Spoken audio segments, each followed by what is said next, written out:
अगर आप खुल के बात करेंगे उनसे तो वो बताते हैं कि उनके लिए कितनी बड़ी त्रासदी है। पूरे पूरे जीवन उनके जो पुरुष हैं उनके घर के, वो यहाँ रहते ही नहीं हैं। आप 20, 22, 25 की उम्र में नौकरी करने, पहले पढ़ाई करने गए, या अगर पढ़ाई नहीं किया मजदूरी करने गए, तो जब तक आपका जीवन है, जब तक आप जवान हैं, 40, 50, 45, जब तक आपके शरीर में ताकत है तब तक आप बाहर मजदूरी करते हैं। जब आपका शरीर थक जाता है तो आप वापस आएंगे और आपके घर का जो जवान लड़का है वो बाहर जाएगा।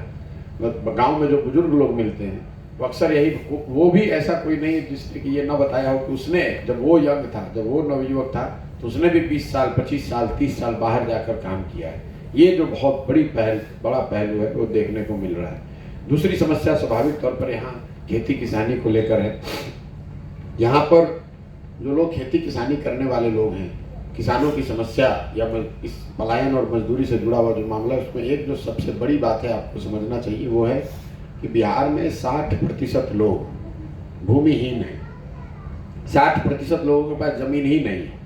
ये तब है जब पिछले कई दशकों से यहाँ समाजवाद की राजनीति चल रही है। पूरे देश में 38% लोगों के पास जमीन नहीं है, बिहार में 60% लोगों के पास जमीन नहीं है। ये दिखाता है, इस बात का प्रमाण है कि बिहार में भूमि सुधार कानून कभी लागू ही नहीं हुआ। हजारों ऐसे लोग आपको मिल जाएंगे जिनको जमीन के विवाद में जो पड़े हुए हैं, या जिनको जमीन का पट्टा दिया गया, अधिकार नहीं दिया गया, इस तरह की, या गरमजरुआ सरकारी जमीन पर किसी ने कब्जा किया हुआ है, जिसकी लाठी उसकी भैंस वाली बात है।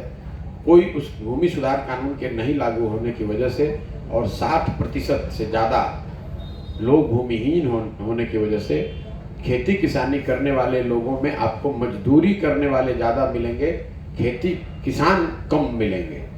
दूसरा जो किसानी का पहलू है खेती का, यहाँ एग्रीकल्चर का, जिसको आप लोग को समझना चाहिए कि जो 40% लोग किसान हैं जिनके पास ज़मीन है, उसमें से 91% लोग, मतलब करीब करीब 36% जो किसान पूरी जनता है, वो 1 हेक्टेयर से कम की ज़मीन में खेती करता है, मतलब बहुत छोटे किसान हैं। यहाँ पर जो खेती किसानी करने वाले लोग हैं वो आमदनी के लिए, जीविका के लिए खेती नहीं करते। ज़्यादातर जो कि 90% से ज़्यादा किसान ऐसा है जो खेती अपना पेट भरने के लिए करता है, जिसको खाने पीने की खेती कह लीजिए, या सब्सिस्टेंस फार्मिंग जिसको हम लोग कहते हैं। वो खेती इसलिए नहीं करता है कि उसकी आमदनी हो, उसके घर परिवार चले, उसकी गरीबी दूर हो। वो खेती इसलिए करता है कि उसके बच्चों का, उसके परिवार का पेट भर सके। इसीलिए खेती करने वाले लोग भी, उनके घरों में बहुत बड़ी संख्या में लोग बाहर मजदूरी करने जा रहे हैं या नौकरी की तलाश में हैं। इन सब के बावजूद जो किसानों की समस्या है, जो छोटा या बड़ा जो किसान है जो खेती कर रहा है, वो सबसे बड़ी उसकी तात्कालिक समस्या है खाद और बीज का सही समय पर, सही दाम पर उपलब्ध ना होना। यूरिया पर, पोटास पर, डीएपी पर जो ब्लैक मार्केटिंग हो रही है, 500 से 800 रुपये प्रति बोरा लोगों को लग रहा है, वो भी समय पर नहीं मिल रहा है। वो एक बड़ी तात्कालिक समस्या है। लेकिन बड़ी समस्या 2 है किसानों के लिए मेरी समझ से। एक तो कि जल प्रबंधन की जो व्यवस्था है वो बिल्कुल ही सिरे से गायब है। या तो खेतों में पानी पहुंचता नहीं है, या अगर पहुंचता है तो वहाँ बाढ़ की समस्या है, या इस एरिया में जहाँ मैं बड़रिया गोरिया टोरी एरिया में घूम रहा हूँ, इसमें जो चवर वाली समस्या है, बहुत बड़े पैमाने पर हजारों एकड़ ज़मीन जहाँ पानी की निकासी ही नहीं होती, तो वहाँ 2 फसल हो ही नहीं सकता है। 6 महीने, 7 महीने, 8 महीने तक पानी लगा हुआ है। तो जो पूरा जल प्रबंधन है बिहार में, खेतों को सिंचित बनाना या उनको बाढ़ से बचाना या जल जमाव से बचाना, ये जल प्रबंधन की कोई व्यवस्था, कोई सोची समझी रणनीति है नहीं, जिसकी वजह से किसानों को बड़े पैमाने पर, शायद ही कोई ऐसा किसान है यहाँ मिल रहा है जो 2 फसल इत्मीनान से कर सके अपनी मेहनत से, चाहे छोटा हो या बड़ा।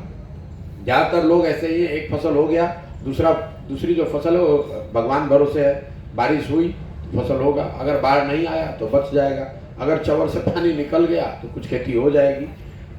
तो ये जो समस्या है जल प्रबंधन, जिसको यहाँ पर जल संसाधन डिपार्टमेंट देखता है, वो बहुत बड़ी समस्या के तौर पर यहाँ देखने को मिली। और सिर्फ सिवान की बात नहीं है, मैं 5 जिलों में बता रहा हूँ।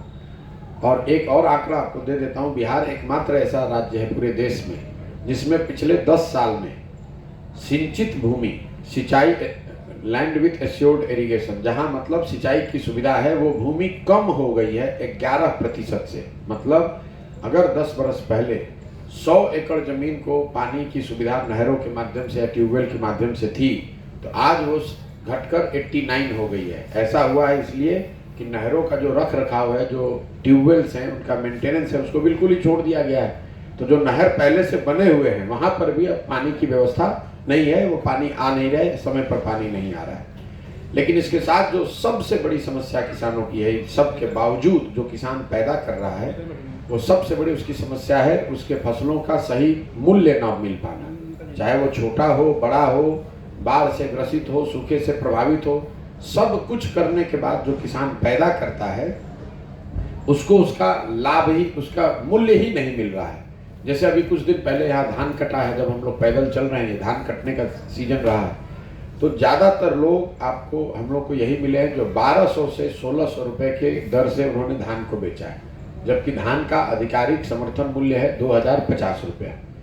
तो ये जो समर्थन मूल्य पर धान, गेहूँ, गन्ना, ज्वार, बाजरा, मकई, तिलहन नहीं बिक रहा है, उसकी वजह से किसानों को यहाँ इतना बड़ा नुकसान हो रहा है जिसकी कोई चर्चा भी नहीं करता है। बिहार में ये आंकड़ा भी आप याद कर लीजिए, पिछले 10 साल में सिर्फ 13% धान ही समर्थन मूल्य पर खरीदा गया है। पैक्स और बाकी और सारी चीज़ों को जोड़ दें तो सिर्फ 13% धान और 1% गेहूं, और ये सिर्फ पिछले साल का आंकड़ा नहीं, 10 साल का औसत है। 1% गेहूं समर्थन मूल्य पर खरीदा गया है। हम लोग यहाँ बैठ के बात करते हैं कि पंजाब में किसान बहुत धनी है, तो पंजाब के लिए ये आंकड़ा है 70%। मतलब पंजाब के किसानों ने जो धान, गेहूं उगाया उसका 70% धान और गेहूं सरकारी समर्थन मूल्य पर खरीदा गया। बिहार में वो आंकड़ा है 13% और 1% गेहूं, धान और गेहूं के लिए। दूसरे फसल में तो कोई सुविधा ही नहीं है। इसकी वजह से इसका अगर आप आर्थिक अवलोकन करेंगे तो सिर्फ समर्थन मूल्य और बाजार मूल्य में जो फर्क है, जिसकी वजह से किसानों को हर साल बिहार में 20 से 25 हजार करोड़ रुपए का नुकसान हो रहा है। मतलब अगर समर्थन मूल्य पर सरकार इनका धान, गेहूं, गन्ना, ज्वार, बाजरा खरीदने की व्यवस्था सरकार कर देती तो किसानों को हर साल बिहार में 20 से 25 हजार करोड़ रुपया अलग से मिलने लगता। आप अंदाज़ा लगाइए कि कितने पैसे का बड़े पैमाने पर किसानों का नुकसान हो रहा है। तीसरी जो बड़ी समस्या देखने को मिल रही वो ध्वस्त हो गई शिक्षा व्यवस्था। पूरी जो शिक्षा व्यवस्था है वो उत्क्रमित विद्यालयों और नियोजित शिक्षकों के कंधों पर है।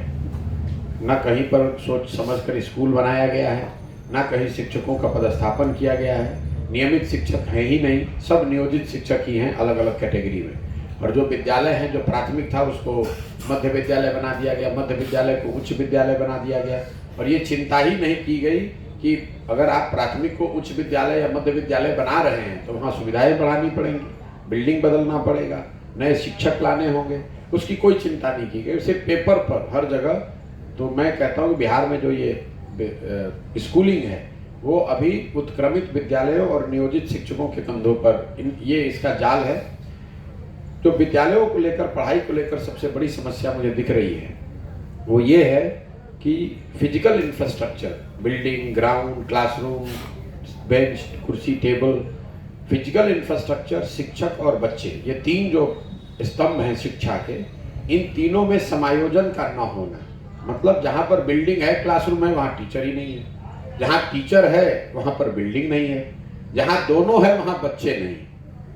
बहुतेरे कॉलेज मुझे 5 महीनों में ऐसे मिले जहाँ बड़े बड़े कैंपस हैं, बड़ी बड़ी बिल्डिंग बनी हुई है, वहाँ शिक्षक भी अच्छे हैं, प्रोफेसर लेक्चरर पहले से हैं, बच्चे भी 10,000 हैं, लेकिन पढ़ाई वहाँ भी नहीं हो रही है। तो पूरा जो शिक्षा व्यवस्था है बिहार में, ये विद्यालयों की छवि खिचड़ी बांटने का सेंटर और कॉलेज की छवि डिग्री बांटने के तौर पर।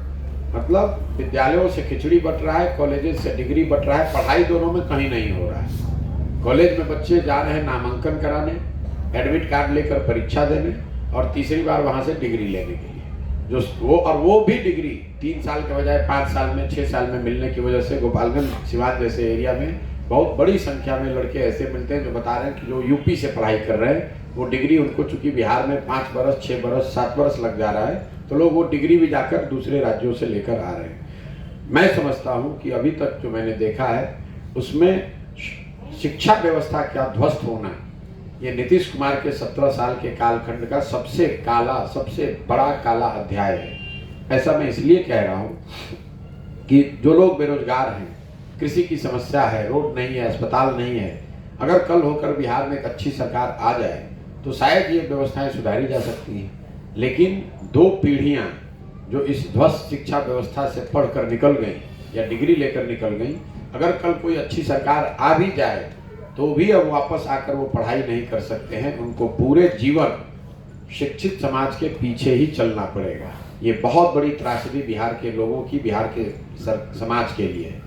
इन 3 बातों के साथ साथ 4 बड़ी योजनाएं जो केंद्र सरकार की हैं, जो कि जमीन पर चल रही हैं, उसको हम लोगों ने जो देखा उस पर मैं आपको उससे टिप्पणी करना चाहूँगा। उस पर पहली जो सबसे बड़ी योजना है वो गरीब कल्याण योजना, जिसमें प्रधानमंत्री के केंद्र सरकार के माध्यम से के द्वारा 5 किलो अनाज लाभार्थियों को दिया जाता है। बिहार में ये पूरी सच्चाई है कि हर आदमी को, हर लाभार्थी को 5 के बजाय 4 किलो अनाज ही मिलता है। 4, सवा 4, पौने 4, लेकिन उसको किसी भी हालत में 5 किलो मिलने वाला तो हमको कोई लाभार्थी मिला नहीं। और ये 4 किलो अनाज इसलिए मिल रहा है क्योंकि प्रखंड के स्तर पर जो अनाज आ रहा है उसमें व्यवस्थित तरीके से 40 रुपये, कहीं 35, कहीं 40, कहीं 45, औसतन 40 रुपये प्रति क्विंटल के दर से पीसी काटा जा रहा है। उसमें जो जनप्रतिनिधि हैं और अफसर हैं वो 40 रुपये प्रति क्विंटल की दर से पैसा ले रहे हैं। और ये जनप्रतिनिधियों में विधायक भी शामिल हैं। हर जगह लोग नाम लेकर बता रहे हैं कि विधायक जी का भी उसमें कितना शेयर है, ये भी लोग बता रहे हैं। तो अंदाज़ा लगाइए आप, हर प्रखंड में वहाँ की जनसंख्या के हिसाब से 15 से 25 हजार क्विंटल अनाज हर महीने आ रहा है। उसमें से 40 रुपये प्रति क्विंटल के हिसाब से पैसा काट के जनप्रतिनिधियों और अधिकारियों के बीच में बांटा जा रहा है, जिसकी वजह से लाभार्थियों को 5 किलो के बजाय 4 किलो अनाज ही मिल रहा है। दूसरी जो बड़ी योजना है वो है आवास की, इंदिरा आवास योजना, जिसको आजकल हम लोग प्रधानमंत्री आवास योजना कहते हैं। सड़क पर चलते हुए गांव में जब हम लोग जाते हैं, स्वाभाविक तौर पर आवास की बहुत ज़्यादा डिमांड है, मांग है, लेकिन ज़्यादातर लाभार्थी इंदिरा आवास योजना वाले ही हैं, जिनको 20 साल 25 साल पहले 15,000, 20,000, 25,000 रुपया मिला है। आजकल की जो नई योजना है प्रधानमंत्री आवास योजना की 1,40,000 रुपये वाली, इसके लाभार्थी बहुत कम है नीचे, ये बहुत कम लोगों को मिला है, क्योंकि ज़्यादातर मुखिया, जनप्रतिनिधि, ग्राम सभा वगैरह डिस्फंक्शनल हो गया है। वो वही है जो दलाली देकर, पैसा देकर कुछ 2, 4, 5 लोगों को मिल रहा है। जिनको मिल रहा है 1,40,000 रुपये के लाभार्थी जो हैं, उनको व्यवस्थित तरीके से 20 से 40,000 रुपये तक घूस के तौर पर देना है। वो नाम सूची में आने के लिए 1,000 रुपया, आगे बढ़ाने के लिए 2,000 रुपये, पूरी एक व्यवस्था बनी हुई है, आप लोगों को जानकारी होगी। लोग कैमरे पर बताते हैं 20,000 से 40,000 रुपये तक प्रधानमंत्री आवास योजना में लाभार्थियों को पैसा देना पड़ रहा है। जहां पर जनप्रतिनिधि स्वयं से पैसा नहीं ले रहे हैं, वहां पर भी 20-25 हजार रुपये अधिकारी तो लेगा ही लेगा। जनप्रतिनिधि इक्का दुक्का ऐसे मिलते हैं जिनके बारे में लोग बताते हैं कि ये पैसा नहीं लेते हैं, लेकिन जहां दोनों ले रहे हैं वहां पर 30,000, 40,000 रुपये लग रहा है। जहां सिर्फ अधिकारी ले रहे हैं उसको 20-25 हजार रुपये लग रहा है। लेकिन कोई ऐसी व्यवस्था नहीं है कि किसी को बिना पैसा दिए हुए प्रधानमंत्री आवास योजना का लाभ यहाँ मिल सके। तीसरी जो बड़ी योजना केंद्र सरकार की है वो शौचालय की है, स्वच्छ भारत अभियान की। स्वच्छ भारत अभियान में 5 जिलों में पैदल चलने के बाद 1000 से ज़्यादा गाँव में तो पैदल जा चुका हूँ मैं पूरे विश्वास से कह सकता हूँ कि ये बिल्कुल ही फार्स है। जमीन पर हर गांव में, बिहार में खुले में शौच आज भी जीवन की सच्चाई है। हर जगह इन 5 जिलों में जो लोग बताते हैं कि शौचालय को लेकर जो योजना चली उसमें 2,000 से 4,000 रुपये तक अधिकारियों ने लिया और लाभार्थियों को पैसा दे दिया गया। उन्होंने शौचालय बनाया कि नहीं, उसका उपयोग कर रहे हैं कि नहीं, इसकी कोई चिंता नहीं की गई है। बड़े पैमाने पर शौचालय बनाने में 2,000 से 4,000 रुपया लिया गया है। इसीलिए खुले में शौच आज भी बिहार के हर गांव की करीब करीब सच्चाई है। जनप्रतिनिधि और अफसरों ने मिलकर ये ODF का सर्टिफिकेट जारी किया है, जिसका कोई मतलब नहीं है। चौथी एक योजना जिसने मुझे आश्चर्यचकित किया है नीचे, वो है मनरेगा। मेरी अपनी सोच ये थी कि मनरेगा, जहाँ बिहार जैसे गरीब राज्य में जहाँ पर पलायन, मजदूरी, बेरोजगारी इतना बड़ा विषय है, मुझे ज़मीन पर मनरेगा दिखेगा। मुझे अभी 5 महीने से ज़्यादा हो गए, ज़मीन पर मनरेगा का काम होता हुआ कहीं नहीं दिखा है। गांव में दिखता है कि पीछे कुछ लोग पेड़ ओड़ जहाँ लगा हुआ है कि ये पेड़ भैया हमने लगवाया था मनरेगा में। मनरेगा में काम कहीं नहीं हो रहा है। मुझे अभी तक कोई ऐसा मजदूर समूह नहीं मिला जो बता रहा हो कि भाई ये मनरेगा का ये काम चल रहा है। इसको जब अब मैंने आंकड़ों में दिखवाया तो पता चला कि बिहार में मनरेगा का यूटिलाइजेशन 39% है। मतलब अगर 100 रुपया मनरेगा में आ सकता था बिहार में, तो बिहार की सरकार की उदासीनता और उनकी बेवकूफ़ी की वजह से 40 रुपया ही आया। 60 रुपया तो हम लोग दिल्ली से लेकर आए नहीं। जैसे पिछले साल बिहार सरकार की अगर चाहती तो 10,000 करोड़ रुपये मनरेगा के तहत बिहार में आ सकता था, लेकिन पैसा आया 3900 करोड़। और जो पैसा आ रहा है मनरेगा में पीसी का दर किसी दूसरे योजना से ज़्यादा है, 40 से 50%। 40 से 50% मनरेगा में पीसी कट रहा है। तो अगर मान लीजिए आप 40% भी लेते हैं और पिछले साल 4,000 करोड़ रुपया आया तो उसमें 1,600 करोड़ रुपया तो पीसी भ्रष्टाचार के भेंट चढ़ गया। तो जनता को मिला 2,400-2,500 करोड़ रुपया। मिलना चाहिए था 10,000 करोड़, उसके बदले में 2,400-2,500 करोड़ रुपए का काम हुआ। ये 4 जो केंद्र सरकार की योजनाएं हैं। इसके बाद जो बिहार सरकार की योजना चल रही है उसमें 7 निश्चय के बारे में 2 जो सबसे बड़ी योजना 7 निश्चय की थी, जिसकी लोग चर्चा करना ही भूल गए हैं। कोई पूछता भी नहीं, पत्रकार वगैरह भी नहीं पूछते। पहली सबसे बड़ा जो 7 निश्चय का वादा था कि जो जितने बेरोजगार लोग हैं 18 साल से 35 साल के हर युवा को जब तक उनको रोजगार न मिले तब तक उनको सरकार की ओर से हर महीने 1,000 रुपये मासिक सहायता मिलेगा। कोई भी ऐसा लाभार्थी मुझे मिला नहीं। इस योजना को न शुरू किया गया, न लागू किया गया, न कोई इसका लाभार्थी हमको मिला है, न इसकी कोई चर्चा कर रहा है। लोग समाज एक तरह से भूल गया है कि ये कोई योजना भी थी। दूसरी एक जो सबसे बड़ी योजना थी बिहार के नज़रिए से बनाई गई थी वो है स्टूडेंट क्रेडिट कार्ड की। उस समय जब योजना बनी थी तो उस समय अनुमान था कि करीब 1 से 1.25 करोड़ बिहार के बच्चे 12वीं के बाद पढ़ाई करने के लिए परिवार से अलग, परिवार के मदद के बगैर सरकारी गारंटी पर लोन लेकर पढ़ पाएंगे। मुझे लगता है कि स्टूडेंट क्रेडिट कार्ड में टोटल लाभार्थियों की संख्या 5 लाख से भी कम है। आज 8-9 बरस हो गया और धीरे धीरे योजना बढ़ने के बजाय ठंडे बस्ते में डाल दी गई है। लोगों ने भी छोड़ दिया है, बैंकों से कोई लोन वगैरह भी किसी को नहीं मिल रहा है। मुझे 6 महीने में कोई ऐसे मिलता है चलते फिरते कि हाँ भैया उन्होंने अप्लाई किया है। स्टूडेंट क्रेडिट कार्ड के लाभार्थी भी हमको नहीं मिलते हैं। 2 योजनाएं जिसकी 7 निश्चय में चर्चा होती है। एक जो है नल जल योजना, जिसकी चर्चा आप लोग सब करते हैं। हालांकि वो 7 निश्चय की सबसे बड़ी योजना नहीं थी।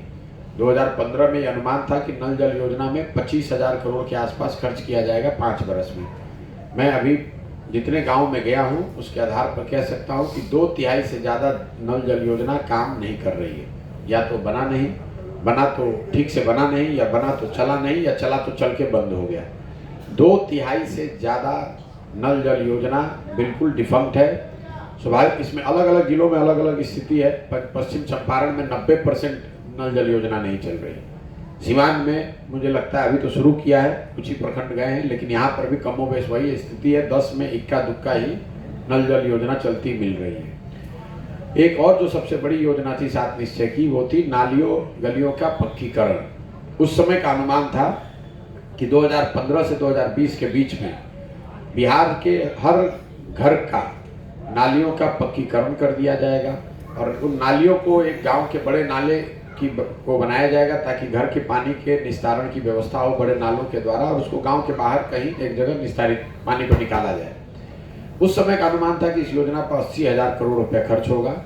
अभी तक जो मैं समझ पाया हूँ, घरों में नालियों की व्यवस्था तो कहीं बात हुई ही नहीं है, कोई जानता ही नहीं, न कहीं किया गया है। गाँव के किनारे, सड़क के किनारे नाले जरूर कहीं कहीं बेतरतीब तरीके के बड़े नाले बने हुए दिखते हैं। ये वो लेकिन इन नालों को चूंकि घर के नालियों से जोड़ा नहीं गया है, या इन नालों के में पानी जो आ रहा है उसके निस्तारण की व्यवस्था नहीं की गई है, तो ज़्यादातर जगहों पर ये नालों की दशा कूड़ेदान की हो गई है। उसमें कूड़ा करकट भर गया है, उससे पानी नहीं निकल रहा है। लेकिन ये नालों का बनना ये दिखाता है कि इस योजना के नाम पर पैसे निकाले गए हैं, बड़े पैमाने पर पैसा खर्च हुआ है। घरों से नालियों को जोड़ा नहीं गया, बड़े नालों से पानी को निकालने के निस्तारण की व्यवस्था नहीं की गई, इसलिए वो पूरी योजना डिफंक्ट हो गई। मोटे तौर पर इन सारी योजनाओं के अलावा मैंने स्वास्थ्य व्यवस्था पर आपको कोई टिप्पणी नहीं की। वो इसलिए नहीं कर रहा हूँ क्योंकि मैं 90% से ज़्यादा समय गांव में रहता हूँ, अनुमंडल और जिलों में मैं गया नहीं हूँ। गांव में स्वास्थ्य व्यवस्था है ही नहीं। अगर होती तो मैं आपको बताता कि वो अच्छी है या खराब है। सब सेंटर या प्राइमरी हेल्थ सेंटर का कॉन्सेप्ट ही एक तरह से यहाँ से खत्म है। ग्रामीण चिकित्सा जो है, ग्रामीण क्षेत्रों में चिकित्सा के लिए लोग करीब करीब पूरी तरीके से ग्रामीण चिकित्सकों पर ही निर्भर हैं, या प्राइवेट सर्विस प्रोवाइडर जो सीमावर्ती क्षेत्रों में रहते हैं वो यूपी जाते हैं, जो यहाँ रह रहे हैं वो सिवान जाएंगे, पटना जाएंगे। लेकिन शिक्षा जो व्यवस्था है यहाँ पर, जो चिकित्सा व्यवस्था है वो पूरी तरीकों से ग्रामीण चिकित्सकों और अदर प्राइवेट प्रोवाइडर्स के कंधों पर है। सरकार का sub centre, PHC, referral hospital, जिस पर इतना बड़ा पैसा खर्च होता है, इतना बड़ा तंत्र बनाया गया है, वो मुझे कहीं फंक्शनल अभी तक दिखा नहीं, इसलिए मैं उस पर टिप्पणी नहीं करना चाहता हूँ। चूंकि अनुमंडल और जिला अस्पताल में मैं गया नहीं हूँ, तो मैं उसकी स्थिति के बारे में कुछ बोल नहीं सकता हूँ। मोटे तौर पर पूरी पदयात्रा के दौरान पिछले 6 महीनों में 3 शब्द जो सबसे ज्यादा सुनने को मिले वो है अफसरशाही, अफसरशाही से परेशान जनता। दूसरा भ्रष्टाचार। कोई भी सरकारी काम, कोई भी सरकारी विभाग ऐसा नहीं है जहां बिना पैसा दिए हुए आप काम करा सकते हैं। चाहे आपको थाने में पासपोर्ट का वेरिफिकेशन कराना हो, जमीन का रसीद कटवाना हो, पंचायत में कोई काम कराना हो, कोई सेवा, कोई भी ऐसी व्यवस्था नहीं है सरकार की जो लोगों की नज़र में बिना पैसा दिए हुए कराया जा सकता है। और तीसरा है हर तरह की केंद्र और राज्य की योजना में पीसी का कटना, व्यवस्थित तरीके से पीसी कटना, कहीं 20%, 30%, 40%, 50%। तो जो 3 सबसे ज़्यादा सुने जाने वाले शब्द हैं वो है अफसरशाही, भ्रष्टाचार और पीसी। हर जगह, चाहे आप समाज में गरीब हैं, अमीर हैं, रसूख वाले हैं, जनप्रतिनिधि हैं, हर व्यक्ति इस 3 चीज़ से परेशान है।